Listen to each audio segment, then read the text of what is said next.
Hello to you, listener. This is Yann from The Good, The Bad and the Just Plain Standard podcast. Today's episode will most likely spoil at least 4 films for you. However, they are all versions of the same story, so I think we're fine. Also, like most of our Oscars 2019 episodes, it was recorded before we knew the results. So we actually recorded an entirely new episode dedicated to the Oscars, which you'll hear around the end of April, once we're done with the rest of the films. Also, 2 short pickups were added at the end of this episode. These 2 were recorded after the Oscars ceremony. Anyway, enjoy this episode about A Star is Born 2018. Tell me something, girl. Are you happy in this modern world? Hello, everyone. Hi. Hello. Rahul Jaikar, a successful singer and musician whose career is waning because of his alcohol addiction, meets Auhori Keshav Shrike, a bar singer who idolizes him. Oh, wait. No, that's the Bollywood version. One second. Okay. Oh my God, let me see the names. Rahul Jaikar, Arohi Keshav Shirka. Okay. Norman Maine has been a major star for years, but his alcoholism has sent his career into a downward spiral. Esther Victoria Blodgett is an aspiring actress, freshly arrived in Hollywood and... Esther Blodgett is a talented aspiring singer with a band, and Norman Maine is a former matinee idol with a career in the early stages of decline. When he arrives intoxicated at the function and the... Getting there. John Norman Howard, a famous and self-destructive singer, songwriter, rock star, arrives late for a concert. He is drunk, sings a couple of songs, and walks off stage. John's entourage takes him to a bar where Esther Hoffman is singing... Wait, are you fucking kidding? Here we go. Jackson Maine, a famous country music singer, privately battling an alcohol and drug addiction, plays a concert in California. After the show, Jack visits a drag bar where he witnesses a performance by Ali, a waitress and singer-songwriter. Yes, we got there. A Star is Born 2018. There's been a few versions. Right, so I'll expose my biases right from the start, so you know where I'm standing. I've always had a soft spot for Lady Gaga.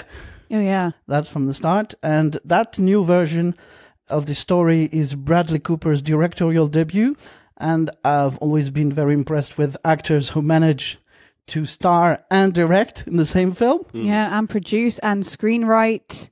And I loved the songs, so I actually chased the vinyl, which was hard to find. I found it at FOP, and that was the most expensive one I got for £40, I think. Oh, wow. Yeah, it was just released. Also, all the songs were recorded live, which is quite... that doesn't happen. No. And they even borrowed some stage time from other bands to actually do some of their scenes. Oh, what a great idea. It was like a meeting of 2 artists, this film, so Lady Gaga and Bradley Cooper. And she said to him, okay, as long as we both actually sing the songs, and oh, by the way, it will have to be live, kind of thing. I like her.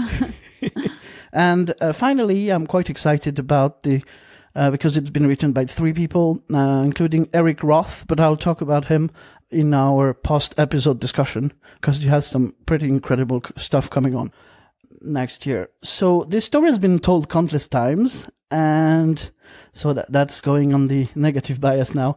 And it has been made always at the right time, so to compete in the Oscars, and it got nominated and even won sometimes. So I'm battling between all the stuff that I just talked about and the fact that for me this film is the ultimate Oscar bait. Well, even more than £7 by Will Smith. Do you know about £7? No. £7 is a film where Will Smith, at the start of the film, gets in a bathtub and there's an image of a box jellyfish floating past. And then the rest of the film is him meeting people that all need different body parts to be able to live their life to the full. and it's basically Will Smith dying so other people may live. It is the most Oscar bait movie in existence. I actually really like that film, but yeah, I agree with you. The funny thing is, I saw that film before, and then I saw Mark Kermode review it, and that's where I got that whole bit from there, because he does it, and he's like, his like Hollywood voice when he reads out production notes as well. It's like, Will Smith is this and this, and like, all right, well, Kermode just put that there. So I'll put a link to that review in the episode. I think Bohemian Rhapsody was a lot more Oscar bait, personally. Oh well, because it's Freddie Mercury, right? Yeah, and I think also, as I said in that episode, that it was like following a template the whole way through. Yeah, but that's not in the sense that this movie was remade now and released at the time for the Oscars, so it was clearly made to get Oscars. To be fair, yeah, right. I get. Oh, so Bohemian Rhapsody wasn't? You mean? No, I don't think so. They came out okay. they came out around the same time. Yeah, but I mean, it was not necessarily as. It took years to get it done. Well, just like this one, actually, also took some time. But sure. I don't have the same feeling. Yeah. I think it's because no, I don't. Well, it tells a different story, right? Yeah. That's the other thing. Yeah, of course. Yeah. But this one has been told at least. So there's like 4. So the first version 37, and I was wondering, because 37 is just before World War II. So I was wondering if they did it that many times afterwards, it was to try to recapture those times before when everything was nice before the World War II appeared. Well, I mean, you've got the Wall Street crash as well. I mean, we're living in a... That was just before, right? Yeah, that was 29. So yeah. You're in a world where everything is bust, so... Try to tell these sort of stories would work, you know. Sure. So 37, and then 54, then 76. 2013 was the Bollywood version. I see the Bollywood one now. Me too. Jeez. It's on Prime Video. Oh, is it really? Oh, let's watch that. Oh, well, that's the next 4 hours sorted. It will be 4 hours, right? Yeah. It's 2 hours 20 or something. Yeah. Well, that's short for a Bollywood movie, right? Yeah, that is. And there is another Bollywood remake of this one, but these two Bollywood ones are not official. And the remake of the Bollywood one was because the language is not the same. The first was Hindi, and the second is Tamil. Telugu. Telugu, yeah. Telugu. Also, what I really struggled with is Bradley Cooper's mumblings. Yeah, sorry, this isn't Bradley Cooper. I thought this was Jeff Bridges. This is Jeff Bridges from True Grit. I got that girl and I shot her. I'm Roger Rooster Cockburn. Yeah. Yeah, it's unintelligible, and I was very annoyed. I'm still annoyed, but now I understand that there is a cool story behind for that specific voice, so it drives me a bit less nuts, but still at the time. And as you didn't ask, I will share that cool story. So when Bradley Cooper was working on his character, he envisioned Jack's brother to be Sam Elliott. So he wanted to have the same kind of similar voice, and him being the brother and that. So that's what the whole voice is about. And Bradley was quite happy that he actually managed to get Sam Elliott to play the brother. He actually recorded one of Sam Elliott's old interview with his new voice, sent it to him, and he was on board. That's awesome. Sam Elliott is nominated for this. Yeah. Now, basically, the whole stealing your voice has a double meaning then, with that kind of thingy. Yeah, he's nominated, which is... bizarre. I struggled with that yesterday because it's the same category... Mahershala Ali will win. Yes, and last year the 3 Billboards. Sam Rockwell, yeah. Rockwell. So he's up again, right? Is he not up for playing George Bush from Vice? I don't know. I don't know. I haven't checked. You might be right, because I know that he's been like around. I think he might.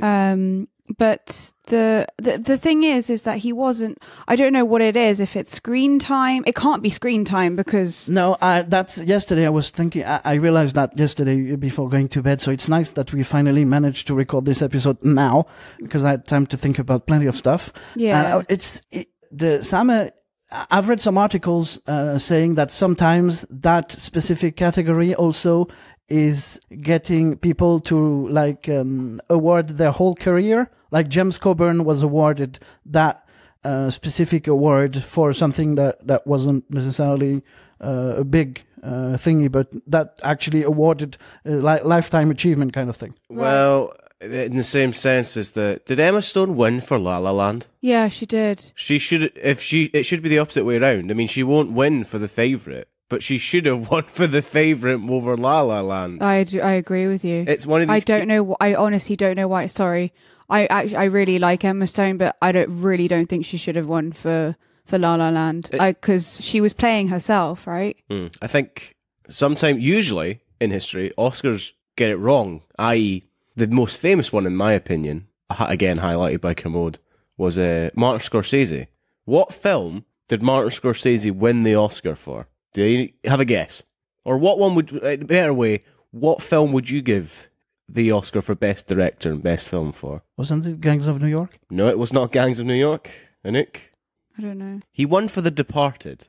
The man that made Taxi Driver, Goodfellas, Mean Streets, all these films, and they gave it for The Departed because they missed giving it for Taxi Driver. Well, do you know what's interesting as well? I was watching Miriam Margolyes on Graham Norton because she's hilarious.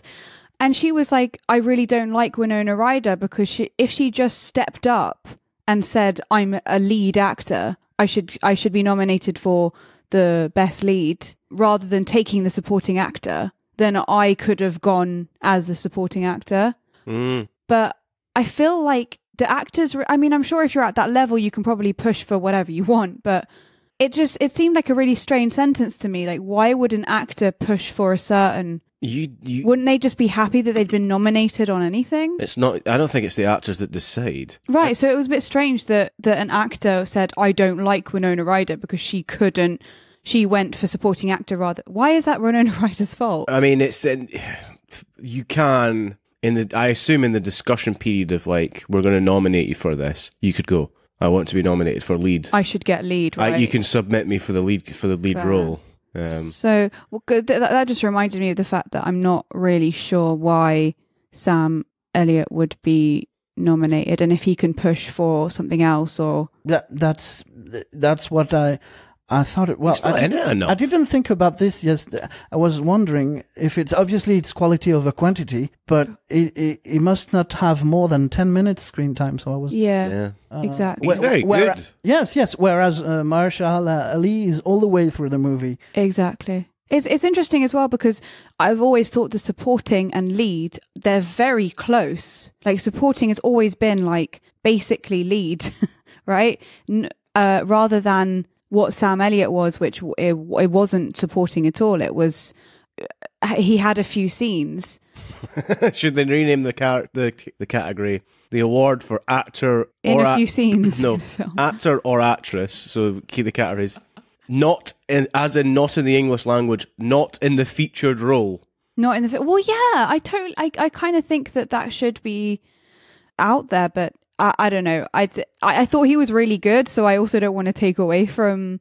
I agree. I don't think you are saying that. No, I hope not because I thought he was great, but he's not supporting. Yeah. Surely Lady Gaga is supporting. I struggled with that. No, she's the lead. She's the lead. It's her story. Sorry, Jackson Maine would be supporting. No. Yes, but he's lead acting. Yeah, he's the lead actor. She's the lead actress. She's the featured. Oh, so they're role. Both lead. Yeah. Sorry. Okay.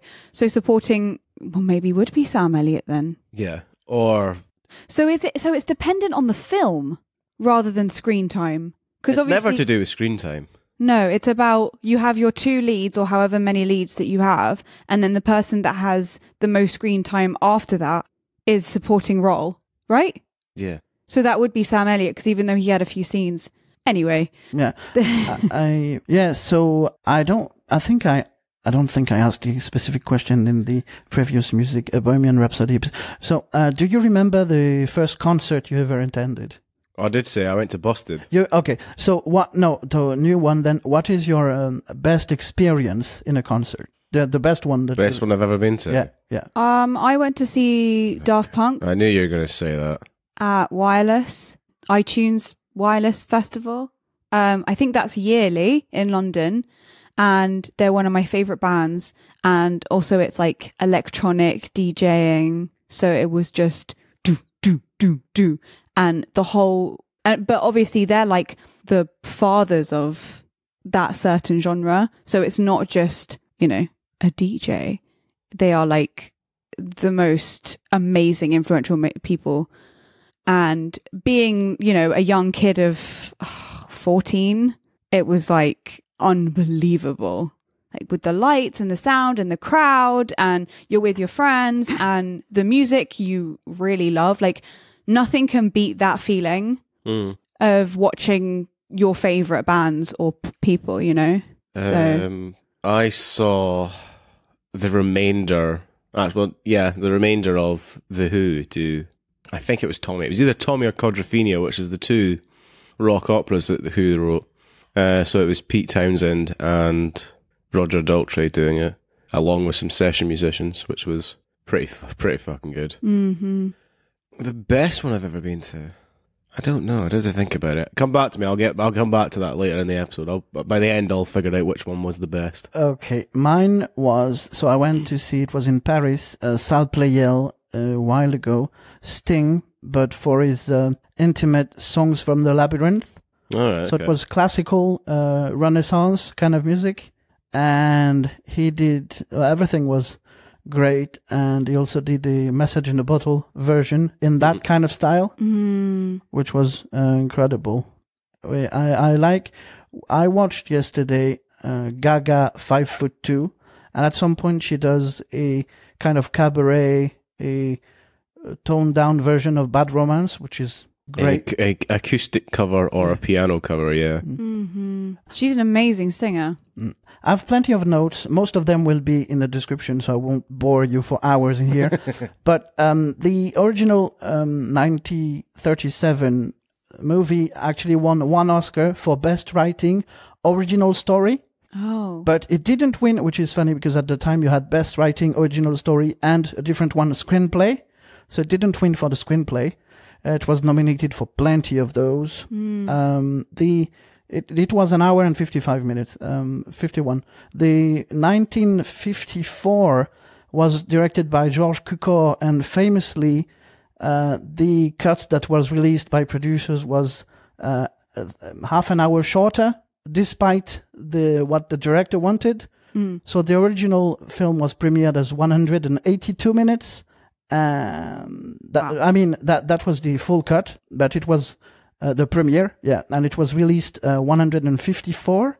And I watched because I actually watched all of the versions in a few days before the episode, except the second Bollywood version. And now the one that is available on YouTube is the restored version, which is 176 minutes.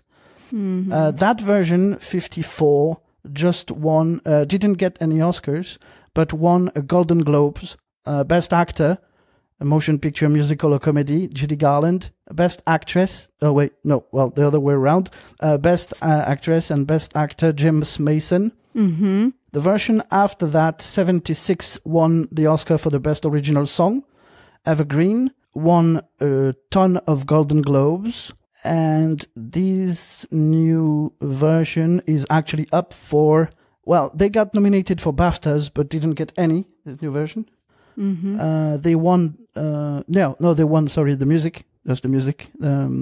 Music's amazing in Star is Born. That song, and Best Original Song, I'm getting it. No, BAFTA, okay. Film Music, Golden Globes, Best Original Song. Okay.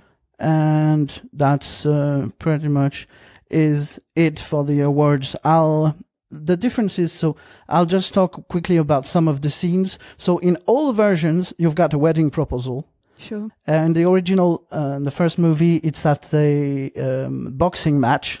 Yes. And in the Judy Garland version, it's the guy is coming to one of her concerts, and at the end they listen back to what was recorded, and captured was the wedding proposal. Like all the technicians around discovered that thing because it was captured, and a bit like L'aile ou la cuisse that was recorded before the show started, the kind of thing. Wedding Proposal, and the third one is actually Barbara Streisand is the one pushing for the wedding. Mm-hmm. She asked, I want to marry you. And the Bollywood one, they are not married, actually. Actually, it's a whole thing with all the class system stuff, and the fact that they're not married is a problem. Anyway, and I'll just go straight to the way that the guy dies. So in the first one, he dies Javert style, but John Malkovich Javert. Right. In the Depardieu version of Les Miserables, so he actually goes to the sea and just drowns. Same in the Judy Garland remake. Yeah. In the 97, in the Barbara Streisand one, the guy just drives like crazy and he has an accident, like on purpose. Mm-hmm. And what was it? Oh yeah, and in the Bollywood one, he again Javert, but this time the musical Russell Crowe version. Right. Okay. Yeah, and obviously, so the wedding is for the version we are talking about today, 2018. He's happening at his friend Dave Chappelle with the guitar chord thingy, and he killed himself by hanging. How do you call that? Hanging. Yeah, yes, that's in the garage. Well, I know we cut it out, but in a previous episode we discussed spoiler tags. We've just spoiled 4 or 5 different movies in one go. I mean, that's the exact same story. The two first one, so what I noticed watching all of those is that the second one is a very accurate remake of the first one. Sure. And the third one is quite. I mean, this new one is a mix of everything. The whole thing that is respected all the way through, even in the Bollywood one, is the gimmick line. I just wanted to have another look at you. That is in all of them. right. Yes, in different versions. But yeah, that's kind of the same story being told over and over. I like that line. I just want to, because I think, I don't know if anyone actually saw what was coming if they hadn't seen A Star Is Born before, but because I saw the Judy Garland one years ago, because I'm a huge Judy Garland fan, I knew the story. And so when he said that line and the way that his face looked, and as soon as Lady Gaga gets up to, Ali, bye, I've got my next show. And then he says, I just wanted to see you.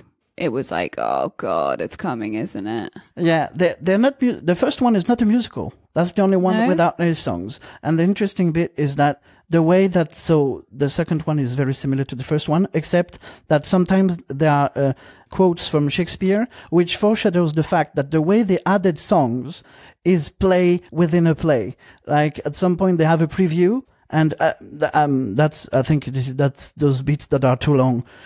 The preview, you see like 20 minutes and 10 minutes of her on the screen doing stuff. Mm-hmm. Whereas it's, all the other version is just a second or so we can see, oh, she's on the screen, she's successful. I don't think this is a musical either, though.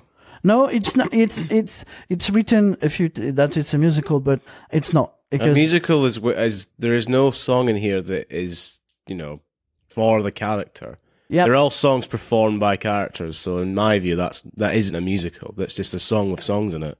Yeah, it's like when... movie with songs in it, sorry. Yeah, it's like when... So, for example, let's say Les Mis, because most people would have seen that. You have the songs built into... Yeah, like character forwarding, but also... developing, sorry. And then also, it's like part of the narrative, rather than, I'm going to sing a song for you because I'm a singer-songwriter. Yeah. Like that isn't part of the... But I feel like quite a lot of people think that a musical is if it's got songs in it. Yeah, why they call it a musical, no? I was wondering because for all of them, well, except the first one, it says on Wikipedia it's a musical film. But that is the difference between a musical and a musical film then. Yeah. Because, that's interesting. I mean, like, for instance, in France, there's something that we don't have. But now I know what it is, panto. I know exactly what it is because I've been to one, and But musicals, sometimes I'm still confused, actually. Yeah, I think as well, because there's so many different genres of musical, funnily enough. Like we were talking about this with Le Parapluie de Cherbourg, that it's like the whole thing is a song, and it's like you called it something specific. Recitative, that's it. Recitative, yeah. Rather than random songs coming in for character development. Wait, so they sing the whole way through? Yeah, the whole way through. It's an opera then? Yeah. They sing. They talk in a singing way. Yeah. Kind of. It's. Yeah. I don't know. I didn't manage to get past 10 minutes, and I tried several times. But what a shame! It's so good.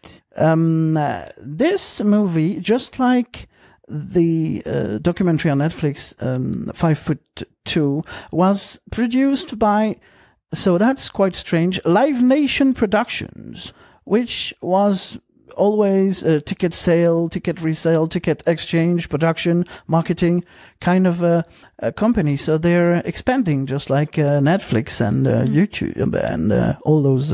Yeah, you probably need to as a company like that to keep afloat, because there's all these huge giants like YouTube and Netflix now that will just own everything. So you probably just have to keep on, what's it called? Like furthering your company, like umbrella. It's almost like an umbrella company is the only way that you can carry on.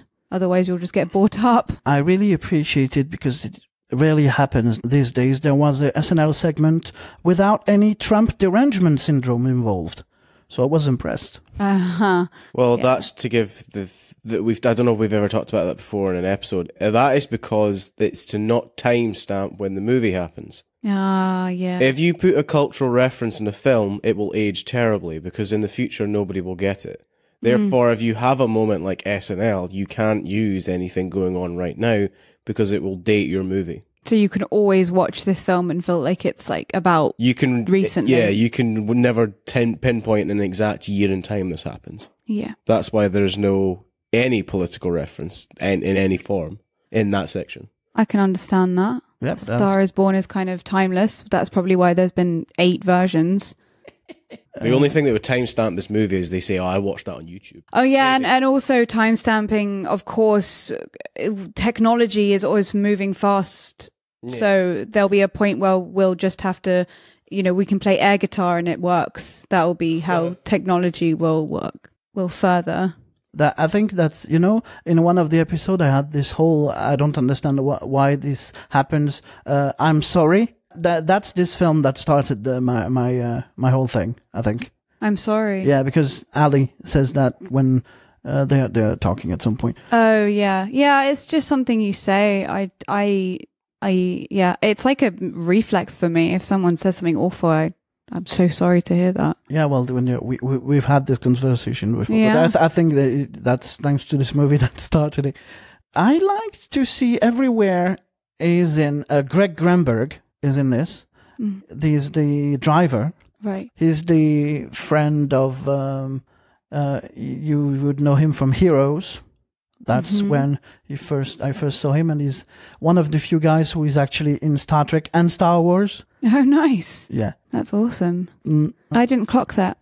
In the terms of, the Grammy Awards, in some of the versions, the guy is clearly drunk, he arrives, he actually slaps her in the end. You're kidding. Yeah, in the first two versions, in the first version, it's a clear slap, and the second is like a movement towards her.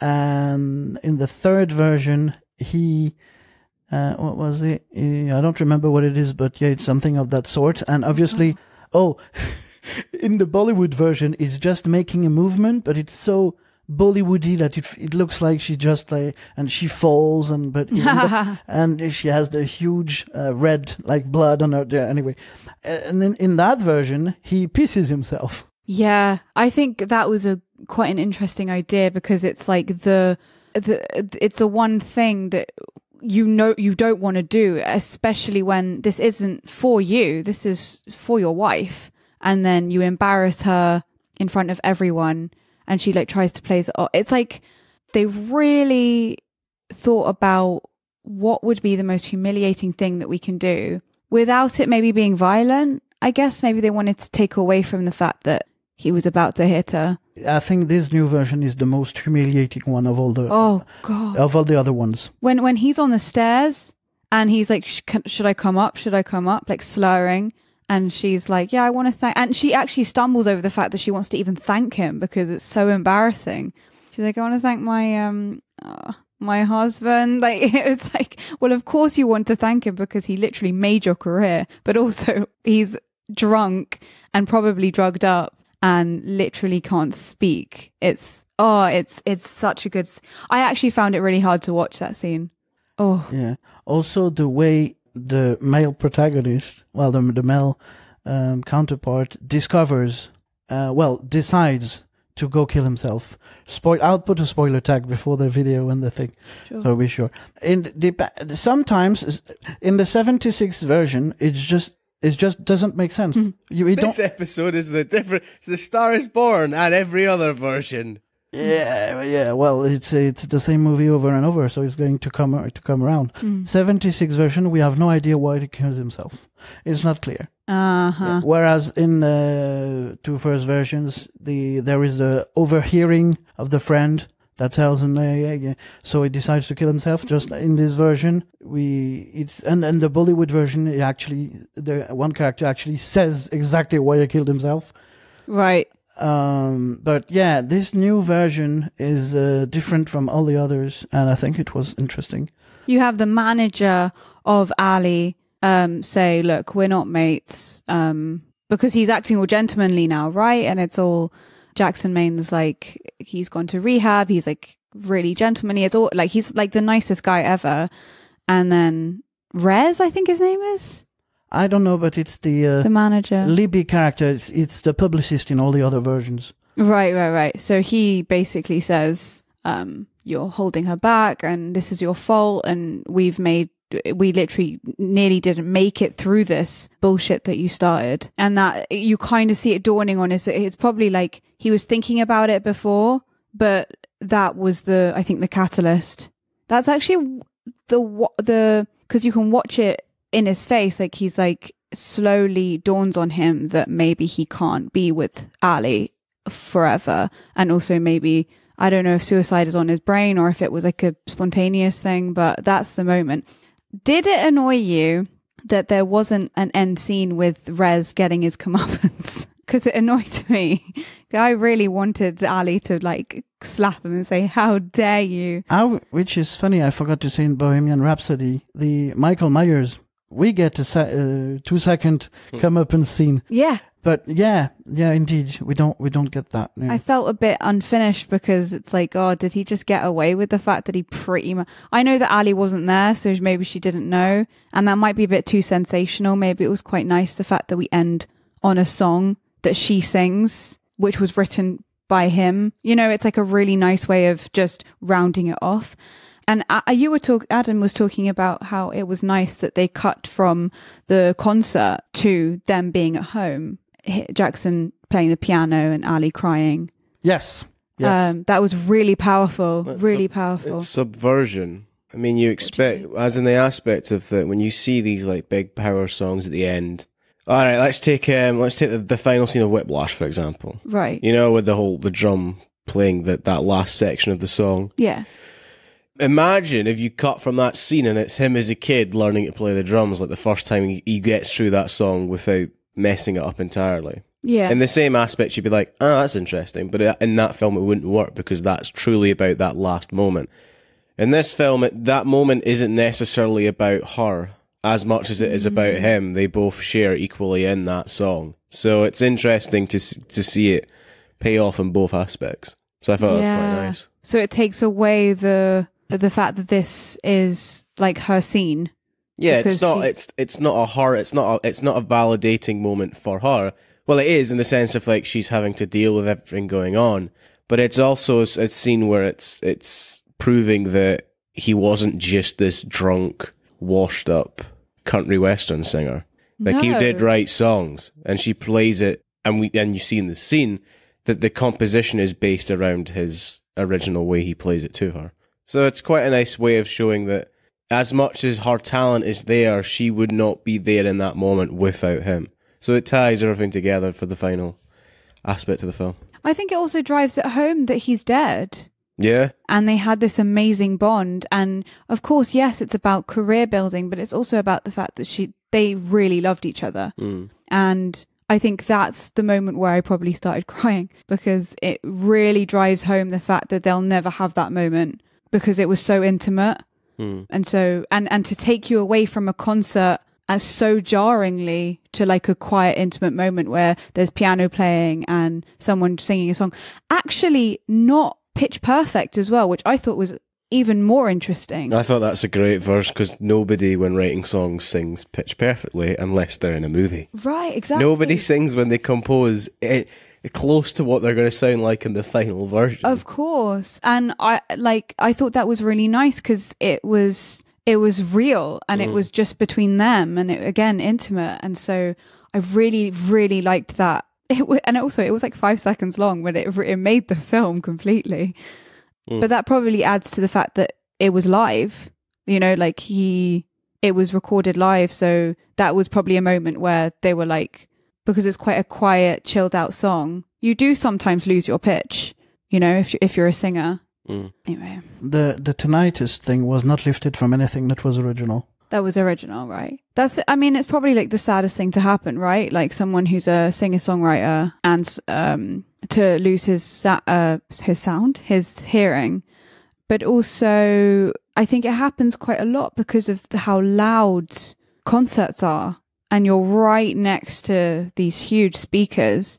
So I can imagine that's why it's common, which I found it was nice, because it made things a bit more real. So it was like, yeah, he's not this perfect, like, gentlemanly Southern American, sorry. I was going to say, it's like, what? I think it would be my last words on the previous versions. I think gradually we get closer and closer to the characters. The first film was large, like wide shots, and there was four-third thing. And the second one was one of the first CinemaScope ones, the widescreen. Plenty also of master shots. Loads of close-up in 76 probably, because Barb's liked herself a lot, I don't know. And now we've got tracking shots, extreme close-ups. It's getting closer and closer every time. Interesting. Yeah, maybe that's because recently we're trying to get a bit more intimate again. Like, you know, we have these huge screens. We have screens everywhere, and cinema has become like a normal thing that you can do nearly every day. You probably want to, like, so for example, the Judy Garland version, as you said, was CinemaScope, right? That was probably at a time when, you know, a huge screen was like a treat. And so now we're probably trying to break that because it's so normalized. You want to go back into the characters rather than look at how huge this screen is, you know? Yeah, I mean... or this shot is. You look at a lot of 50s movies and it is about the scale of everything and lush in the background and all that sort of performance stuff. Yeah. It's just how cinema has evolved over the years, you know? Yeah, of course, exactly. Charlie was playing Charlie. It's rare for an animal to be actually credited as his own name, which is pretty good. That dog was so cute. If you need to watch the Netflix documentary. It starts in the first 10 minutes. She's feeding those huge dogs. I think it's her parents' dog. Awesome. Like fluffy and huge and yeah. Oh, I love dogs. The bigger and fluffier the better, I think. One thing that was also clearly inspired by this, have you seen The Artist? No. Okay, there are loads of inspiration from the original Stars Born. It's if we do it one day, there are a few interesting things to talk about The Artist. Yes. Yeah, I've actually only heard bad things about that film, honestly. Yeah, I didn't like it as much, but it's interesting because there was a feud between Steven Spielberg and Harvey Weinstein. Oh, hello. Yeah. And it only pretty much won, just like because the lobbying was so intense as usual. Of course. But yeah, it's the same kind of, not necessarily a love letter as the La La Land. Right. Wasn't this the first time that people were actually lobbying for the dog to get an Oscar or an award? They wanted the category for best. It was like animal performances, and there was a great point raised about the effort that the animals go through. I mean, look at Warhorse example. You know, sure, yeah, and like also the you have the horse's trainers on set, don't you? And they probably have to go. They have to be so alert on set.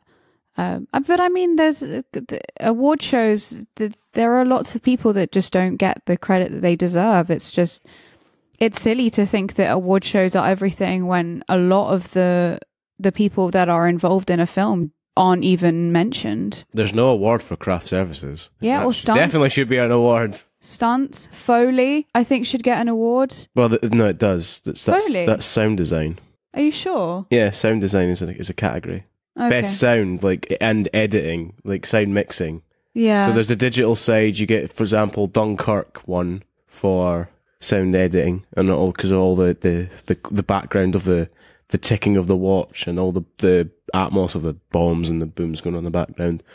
In the same way that Baby Driver was nominated for editing. So there are a lot of stuff like sound editing. I know editing. Yes, sound design is in there as well for best sound. Okay, that's good then. Kudos to Jackson Maine for giving a huge goodbye steak to Charlie at the end. Oh, that was sweet. And then who thought of Mandy with the lights and the very slow pan towards the house with the trees? And I was just like, that immediately thought of Mandy. I don't know why I thought this, but I thought he gave him the dog the steak so the dog doesn't eat him. Holy shit, Adam. That's deep.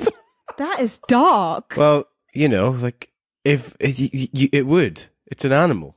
It would no, eat you. it wouldn't. A dog wouldn't. Not in, like, Ali comes back home after her concert. It's not like she's gone for weeks and months. I guess, yeah. Especially if he closed the garage door. Yeah, exactly. That was a nice thing because you could see his body in the you know, when you have it's an American garage door. You have the windows at the top of the I don't know what to call it. Shutters. The shutters, yeah. That was clearly one of the most, in all the versions, powerful way to stage, well, that suicide. Oh, 'Cause yeah. At start, you only see half of him, and it's very smart and powerful. I like the belt. That you could only see his legs coming out of the car, and then you see the belt swing down, and that's when it hits you. Oh God, you know, this is the end.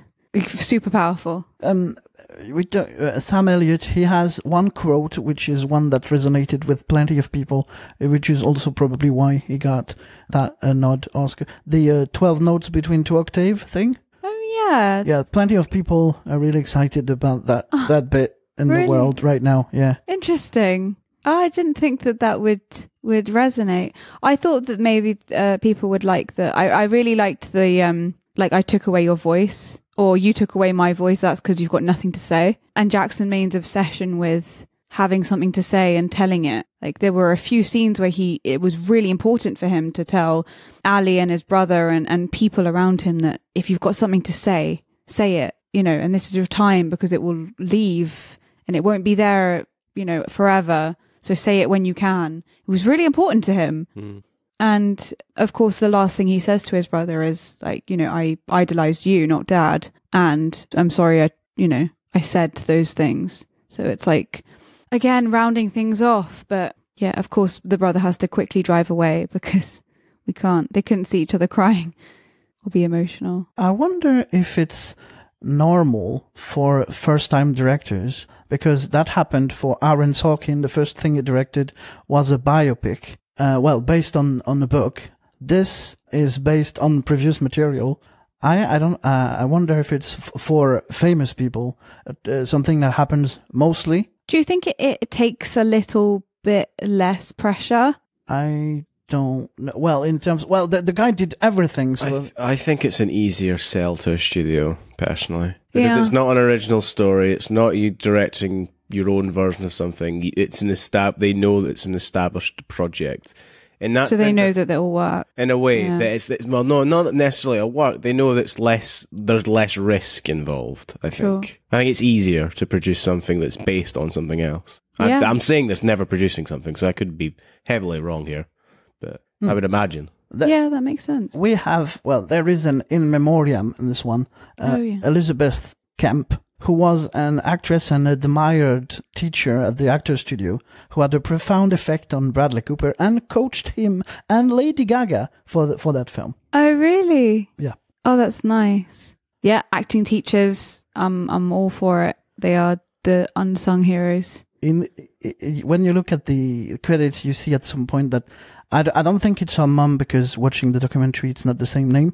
Someone in Stefani Germanotto's family did her hair for that film. Yeah, fashion stylist, yeah. Yeah. Which would be everything, basically, the outfit designs and stuff like that, choosing what wardrobe sort of is. Watching the documentary, you realize she has actually a company, House of Gaga, which is her company, one of her companies, with all the creative people design are in there. So all the makeup, all the outfits and everything comes from that specific team of. Yeah, she's not just like someone that's, like, oh, I want to be sensational, so I'm going to wear these crazy outfits. Like, she's totally into her fashion and her design, and that's House of Gaga is kind of a show of that like she wanted to do that as much as sing and songwrite. She seems a lot more genuine than a lot of, stars. Well, and that documentary is fine because the whole point is it leads to her Super Bowl performance, right? Mm. And at some point you see her before with all the extravagance and the meat. Well, you don't see that specific one. And now she's that's the most personal album she was making, Joanne, about one of her grand aunt or grandmother, I don't remember, the woman with no hands. Oh, right. Yeah, and that was a really lovely documentary. There are nice interviews. I don't know if they're part of a film or if it's on YouTube or something, but she was interviewed by Jean-Paul Gaultier, because of course she's like super into her fashion and like stuff, and it goes really deep into her life. Yeah, it's really interesting because she's super deep, but also really real. She's quite nice to watch. The time this episode is released, we will know who has what Oscars and stuff. Mm-hmm. So the whole Sam Elliott discussion will now be really funny or very appropriate. Yeah. Yeah. We know that Lady Gaga didn't get the BAFTA. Yeah, no. I don't think she'll get. I'll be annoyed actually if she gets it. Really? Why? I mean, in my opinion, I can't pronounce her name, but from Roma is the maid who is not an actress. Yalitza Aparicio. Yeah, is one of the best performances I've seen in a long time. Yeah, I mean, next to the other nominations, I agree with you. I think that there are a lot better actors. I said this and that some of it actually rings true in here as well, actually. Even though Lady Gaga is a performer for music and also I think she was an actress, but she had headshots and all that sort of stuff, so I'm sure she had foibles into acting before becoming Lady Gaga, Probably, most likely, even with like dancing and doing shows and whatever. I'm sure she's done musicals at school or when she was younger before becoming Lady Gaga. I'm almost certain of that. Yeah, I know that she's a performer. Yeah, so there are scenes in here where she's obviously, I talk about the self-awareness that actors have because they're always giving a performance. So there is a small part of you that will always be on knowing I am not really doing this. Yeah. That in Roma she doesn't have because she's not an actress. Sure. And there's moments in here that Lady Gaga has that too. When she's with her parents, I'm like, there's something real about this that I don't believe that you're an actress, and that's a good thing because it feels different and real. Like these scenes have a distinct air to them and feeling, which is nice, I feel. When she goes to see Jackson at rehab and she's like, my dad loves you, and she's like, it's okay, basically, because this is like one of the first times you see him properly break down and apologize. And I think that was a really nice scene. I think she and it was really real. Exactly. It was like you were watching someone going through this situation rather than two actors doing a scene. Yeah. Which even if it's the best acting in the world, you are aware of. But, in that scene, it did feel like she was a real person, which was nice. But I personally think that she will win for Roma. I hope she does. I really do hope. That would be amazing. I would love that to be the case. Because it then separates on a wider scale that acting is not just for people that can go to drama school. You know, it's a performance is not based on any training or whatever. It's you as an individual. It's what you bring. You could have the best training in the world. You could have no training at all and still give a fantastic performance. It doesn't matter. Yeah, of course. So I think it's important, and on a representational scale, I think it's quite important as well to have somebody that doesn't speak English, is not their first language. Yeah, and it's not in that world. You know, that represents a life and a whole experience from another world compared to Hollywood. Because Hollywood in itself is completely different from even here, let alone from in Mexico, you know? Yeah. So I think it's important there as well to show that no matter where you come from in the world, you can give a performance that can be enjoyed and recognised by other societies. I think that's important, especially right now with the way the world is becoming even smaller and shut off. Yeah. There is the scene in this movie, well, actually, which is not in this movie. It's probably because it was not lifted from the other versions because it was too cliche, but it's a powerful scenes that establishes that the main guy, that he realizes that he is no longer the center of attention for the public.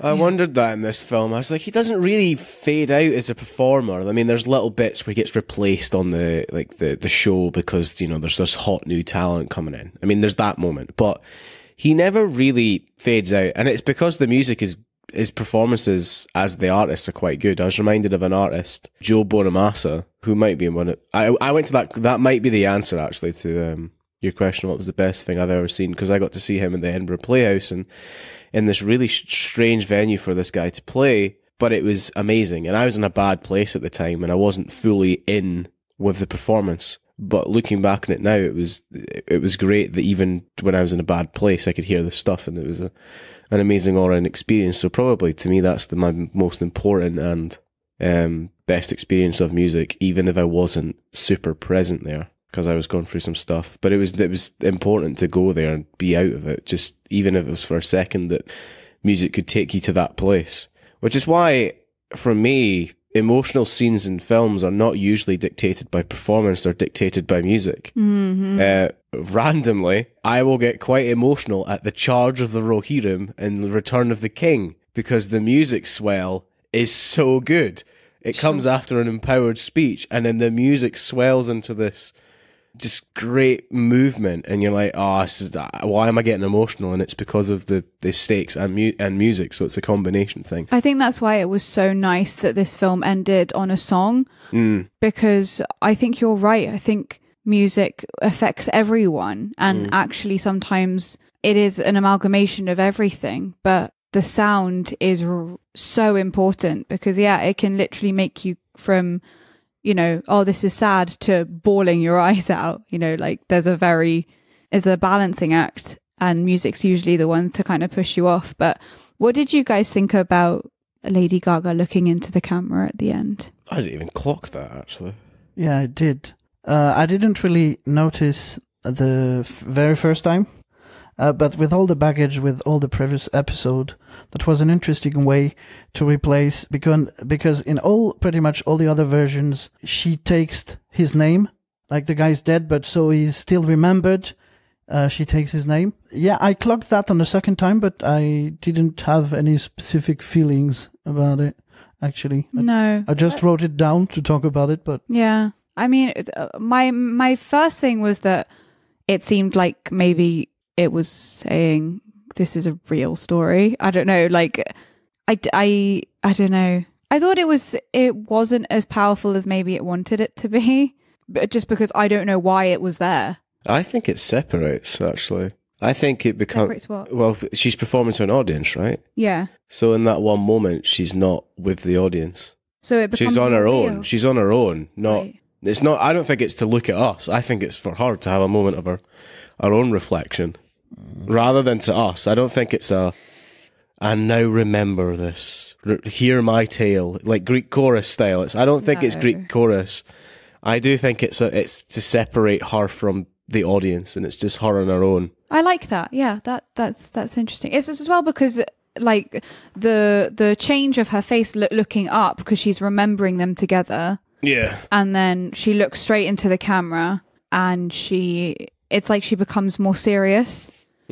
So it was interesting to see what you thought. I'm not sure what I thought. I think it's always powerful when an actor looks into a camera, because it makes you the audience member, feel like they're looking at you. It's intentional as well. You can never do it unintentionally. Yeah. Because if you do, it's cut out of films. It's cut out, yeah. It happens all the time in self-tapes and all that, but... Oh, yeah, for sure. You clock the camera all the time. It's just so annoying. Yeah. To get back to the cliche 2 seconds, though, it's not happening here, but it's... The way they used it before is it would be so the name Maine is from the very start. It's around, so the guy is from the start Norman Maine, and the girl Esther something, and she has a stage name Vicky Lester. Right. And there's a scene that will include a postman that comes. He has a package for her, and he says, "Yeah, I'm his husband," and he would say, "Oh, yes, no problem, Mr. Lester." Right. That's the strong moment when he used to realize, oh. Okay, or an autograph, and I'd like an autograph of her. Yeah. Kind of thing. That's interesting. In pretty much all versions. I thought that the way that they did that here was interesting, because he was in another room while she was having like her entourage and her family around, like getting her ready. And this was after he'd just been told that he's now just a session musician pretty much, you know? Like he's the guy that plays the guitar rather than singing his own songs. And he's kind of been bumped to the back of the stage rather than it being about him. And then he's sitting alone looking pretty much distraught. And it's you can hear the sounds of her dressing room, which is like busy, and she's got her people and she's getting ready for I thought that was a really interesting way of balancing the two. Like, this is when she becomes more famous and more important than he is. I thought that was nice, because I've never seen it put like that. In the credits for this film, it says quite early on, additional music by Bradley Cooper. Yes. It's funny, in the 76 version, it says musical concepts by Barbara Streisand. I don't know what the musical concept is. No. Me neither.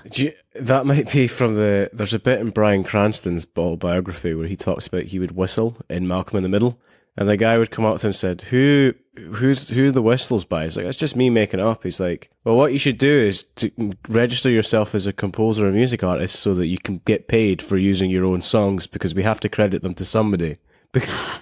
So he starts making money off of his own whistles in the show. So that's probably why it's additional music is Bradley Cooper, because he's just making it up. And they go, well, you've made it up, so we have to credit you, because we can't just say that we have to credit where the music comes from. Credit someone. Yeah. Nice. It's not royalty-free music. It's you've created it, so... That's probably where it comes from. That's hilarious. Well, and just like Charlie, there is also in the 76 version, Miss Streisand's clothes from her closet. Oh, right, okay. Wow, interesting. Is there always a bath scene in every movie? Is that another thing that's present, or is that just... It was lifted from the 76 version. Right, so it's just in one of them, okay. And there is also the eyelashes thingy. That was interesting. Okay. Yeah, there is the eyelash kind of in pretty much all versions, but not in the bath. Right, okay. And hell no. Are you talking about the bath scene? Not when they have the fight, no, when they're like romantic in the bath. Right, okay. And he's putting the eyelashes on him. Yeah. Yeah. That's directly from the 76 version, when they wanted to add a vaudeville moment at some point. I forgot to... There is a serial scene in that film. We need to watch it afterwards. I forgot to show it to you. Do you feel we have stuff to talk about, again, about anything on this or those movies? I do feel that the tinnitus thing is kind of not really there. It never really comes back, does it? Does it affect his life? Do you want more scenes to be... Do you want it to be more developed? Well, I mean, if the tinnitus was the reason he couldn't perform anymore, and then he realizes the only thing in my life is her, and then he's told that you're ruining her life, then he has nothing to live for. Yeah, right? But I think it's also about the industry, though, babe. I just called you babe. That's weird. Sorry, I've never done that. Do you want a before. funny story, listeners? I don't know if we've told this on the podcast. The other week we were scrolling through Netflix.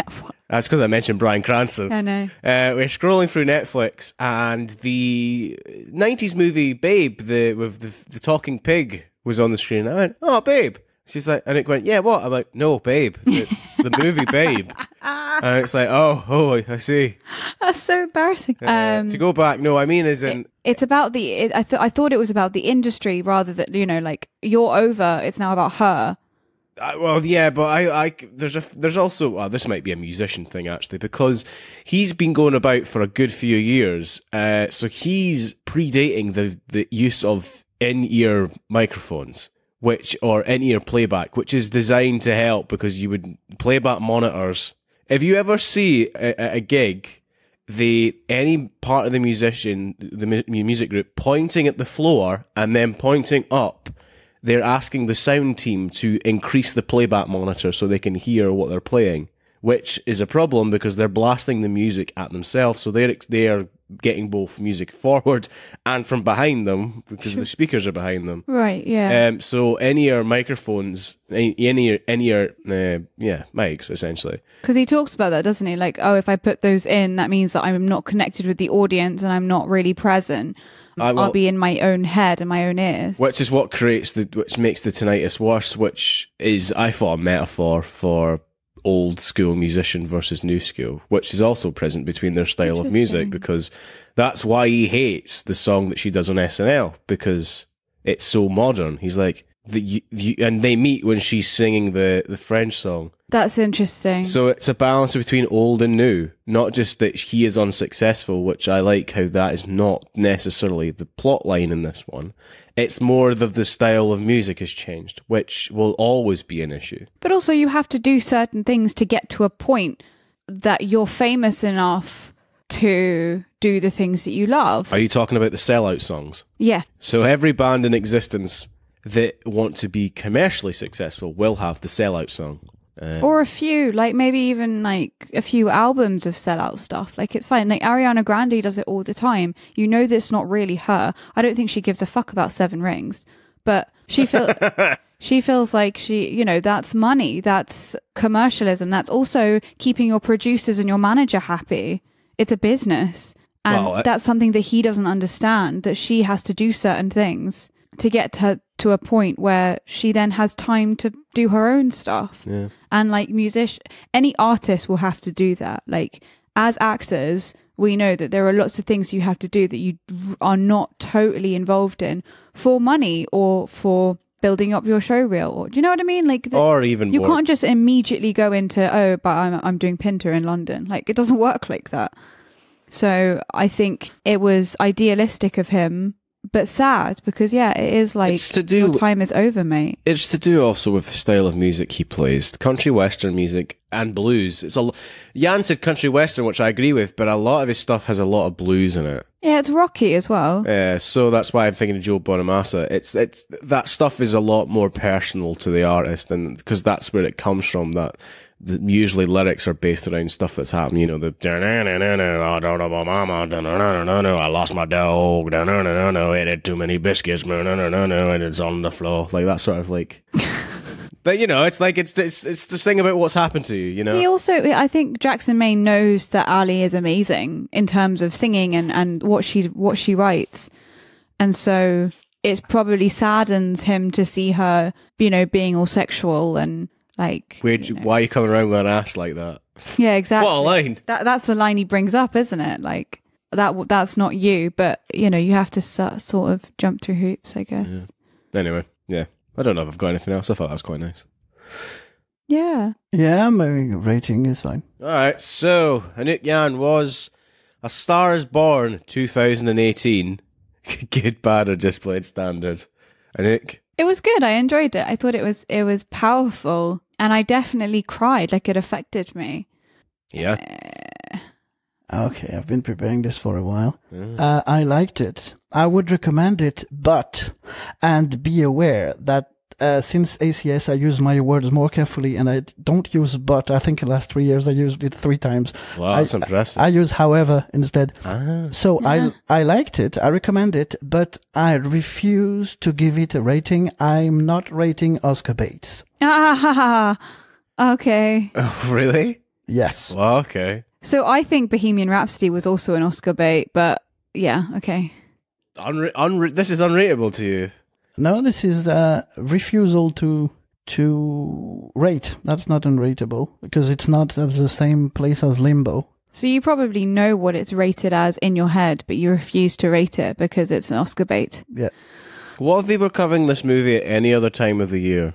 Would you still say the same thing? We wouldn't, because it was specifically designed to be released for the Oscars. Yeah. It is a shame, though, because that might not be their desire. It might be like the production team, like that. Oh, I know it's a meeting with 2 artists that wanted to so Lady Gaga, the acting thing, and Bradley Cooper, the singing thing. So it's a meeting of minds, but still, no.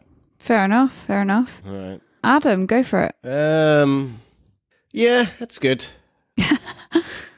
Not so enthusiastic. Well, I mean, there's a lot of nice developed ideas that you can dive into more, like we've done there, like with the tinnitus and the new versus old. Like, there's a lot of stylistic choice in here. So yeah, it's pretty good. I don't know if I'd watch it again though. But I don't know if that's just me, actually, to be fair. I think that's a personal thing for me. I think it's a good movie with good all these performances. ratings are personal, that's okay. With good performances. But I don't know if I'd watch it again. But not in a bad way. I mean, if it was on, I'd watch it probably, but I don't think I would seek it out again. Just because you feel like if you've seen the film, you've seen it. Like, you don't need to revisit it. Yeah, and I don't really want to watch any other versions. I mean, maybe the Julie Garland version, because your dad's mentioned it and you've mentioned it. Yeah. But I don't think I would actively look out any other versions, because I feel like the story's been told quite definitively, and the way I've seen it here is quite interesting. We look at remakes and reboots and whatever, and there's never really a definitive version. I think. I mean, a lot of people will call it, the recent ones, the definitive version from now on, but, the 1990 ones have merit, I mean, look at Pennywise in the 1990. Yeah. It's great. It's the reason that it was probably redone again, because people remember. I just don't think it's scary, that's all. Pennyworth, yeah. I'm trying to remember the actor's name. It's just escaped me. Alfred Pennywise. No, who is it? It's Tim Curry. There we go. Sorry, the name. I was like Curry something.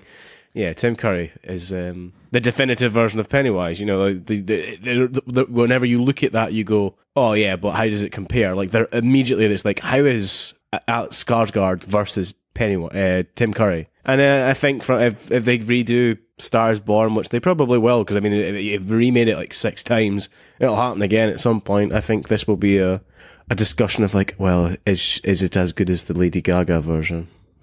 I think though, because the actresses that did it and actors that did it beforehand are so iconic, I don't think those will be forgotten. No, I don't think so either. Yeah. So I as much as, yes, there'll be a point where they'll be like, oh yeah, do you remember the Lady Gaga version? I feel like you're always going to remember people like Judy Garland, James Mason, and Barbra Streisand. True. And the one that resonated the more is this version. And the songs, I'm quite obsessed with the songs, but still.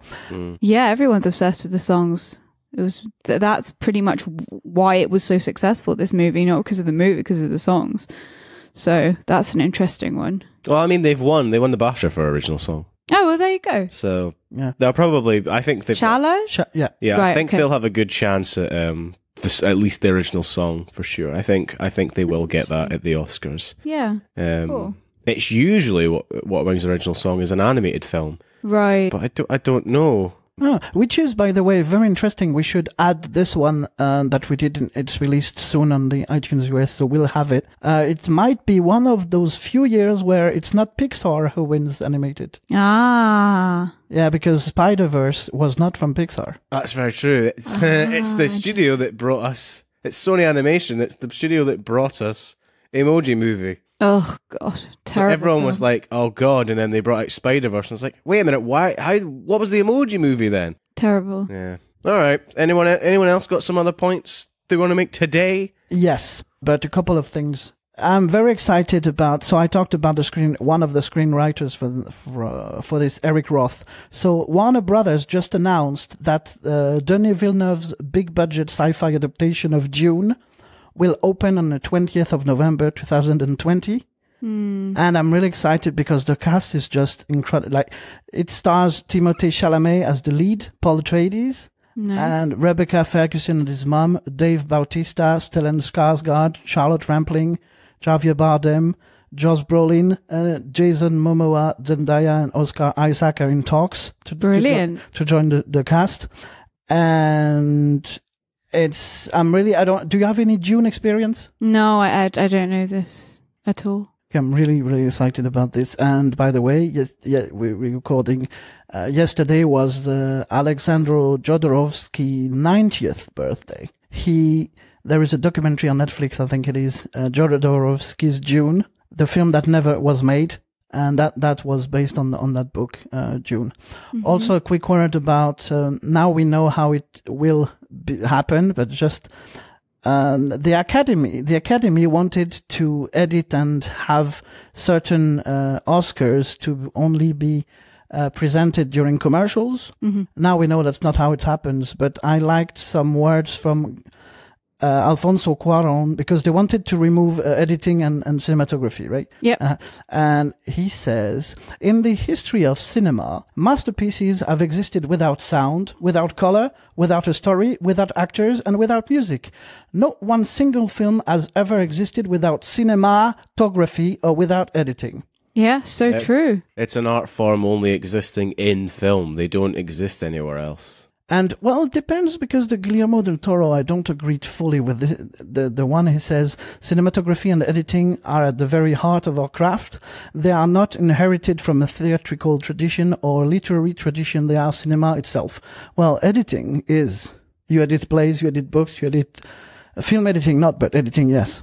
Well, yes, but not in the same sense. I mean, in the sense of they're looking at an image and choosing specifically what the image says.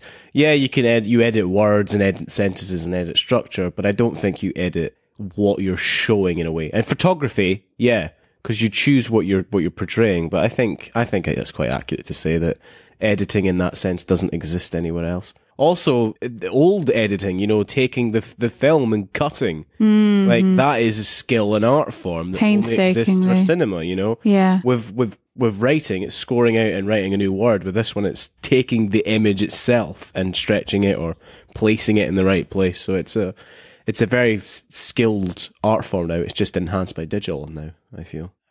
Yeah, and I just saw actually how it happened, because I watched Uncle Wow, who is Larry Fong, on Instagram, who shared the words from the Academy, who said, the Academy has heard the feedback from its membership regarding the Oscar presentation of 4 awards: cinematography, film editing, live action short, and makeup and hairstyling. All Academy Awards will be presented without edits in our traditional format. Yeah, they've said they're going to show it live now, so that everyone can see everything. I think that's totally fair. I think, as much as I know a lot of people that don't know everything about the industry will watch this, and they probably find things like cinematography and edit, they don't understand what that means.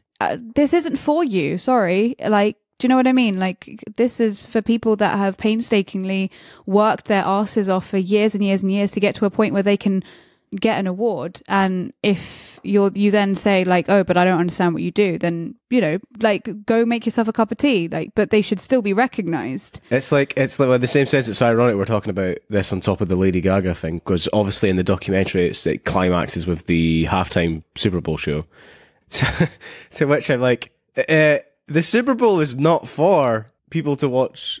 It's a sporting event. I was about to say it's not for people that are just there for the Lady Gaga thing. It's no. I mean, in the sense of it's a sporting event. So people go and it's oh yeah, there's people that will turn up just to watch the halftime show. It's that's fine. You're here for that. But also there are people here wanting for something else. So in the same sense, if you're watching this for what the outfits are and seeing the celebrities and seeing who wins Best Actress and Best Actor and whatever, it's there's also people here that short live action short I think it's a really important category because it's always overlooked and nobody cares about this, the mainstream wise who does the live action short, but everybody starts in shorts. You don't immediately pick up and do a feature. If you're a director, you make a short first. You never jump in and make a full scale over 40-minute piece. You always start on acting scale. is the same thing. Like you do short films and short plays. You don't just immediately go into feature films. But I think also it's just that, like, there are lots of people that are unsung heroes, and it shouldn't be that. Like, it's not about the actor and the glamorous this and that. It's also about the fact that a lot of things aren't seen. And also, if you don't think about the editing, that's when it's good.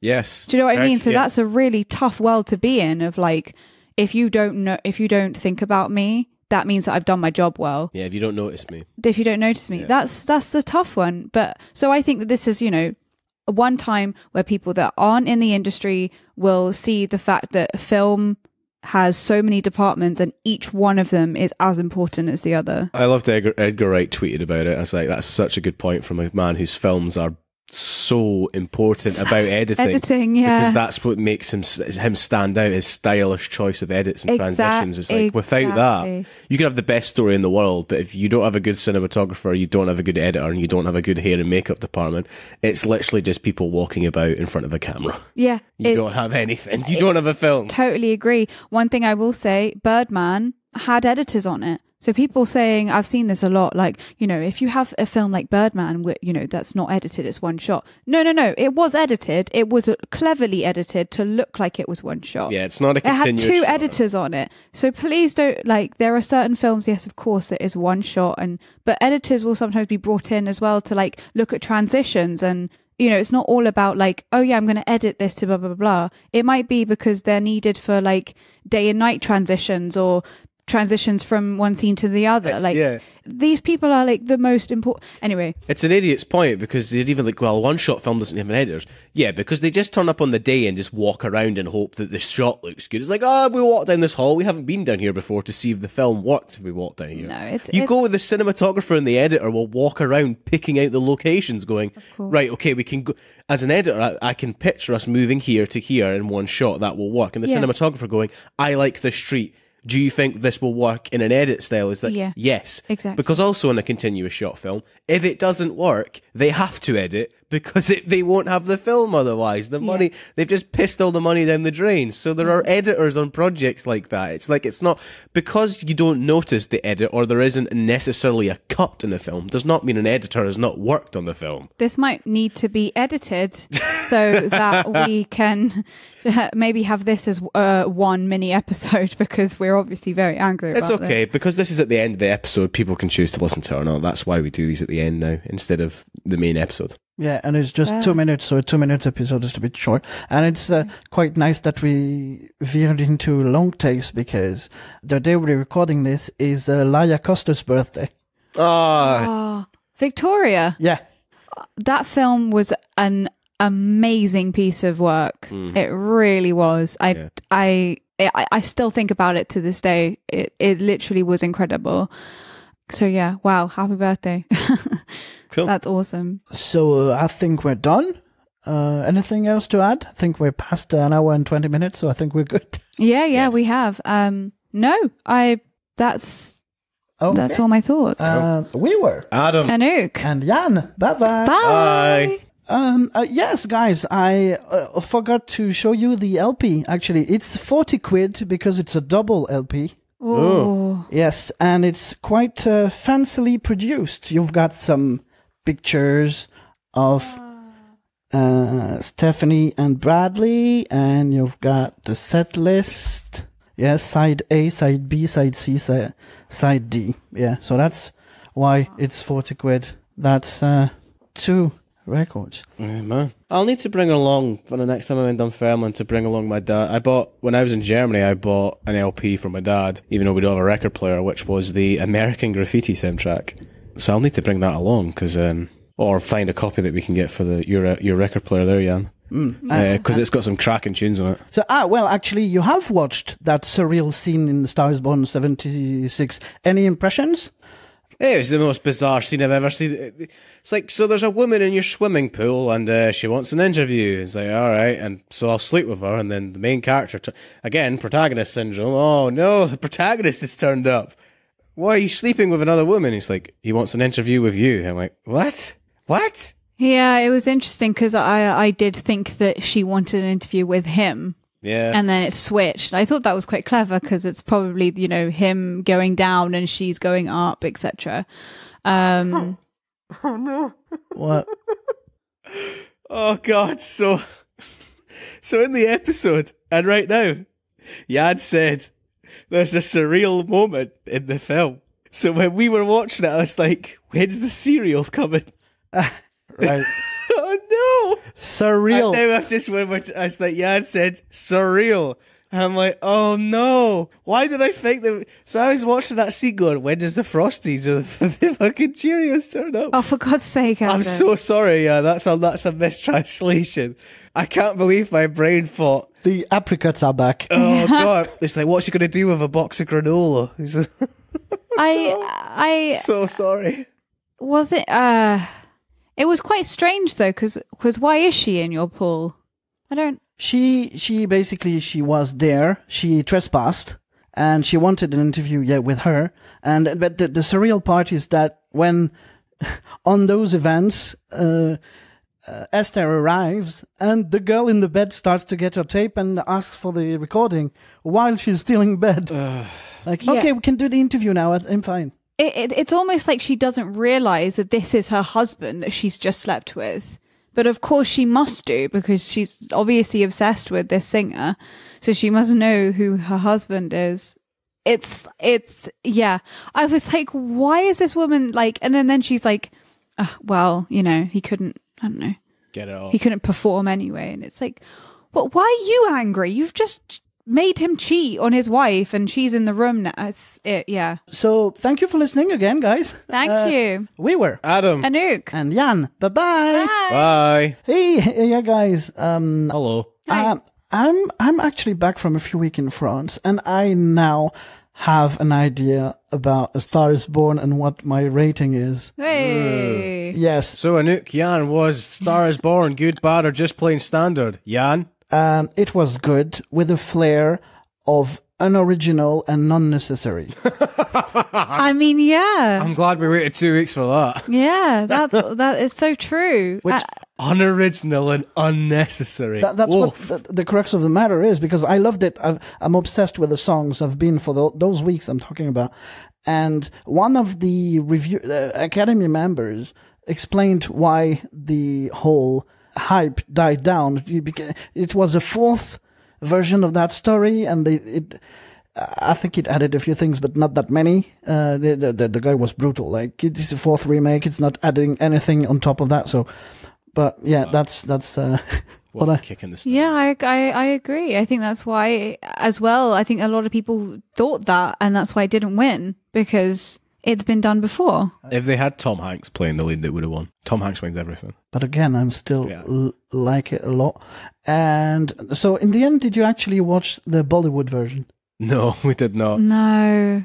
I need to find a way of watching all the Bollywood films, because I love Bollywood films. It's funny, how comes in Glasgow, Renfrew Street, sometimes they have Bollywood movies?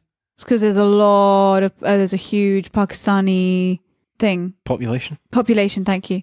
Okay. In Glasgow.